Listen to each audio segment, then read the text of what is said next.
ระหว่างมีเฮือนกับมีรถสหายคิดว่าระหว่างรถกับเฮือนควรมีอันใดก่อนมีรถมีเฮือนก่อนเพราะว่าเอารถมันนอนได้ใช่บ่อยู่ได้ใช่บ่พอกินได้ใช่บ่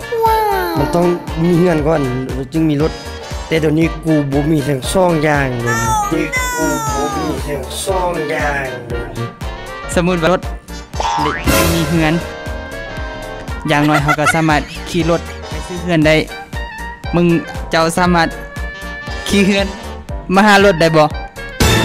กูขี่เฮือนบ่ได้แต่ว่า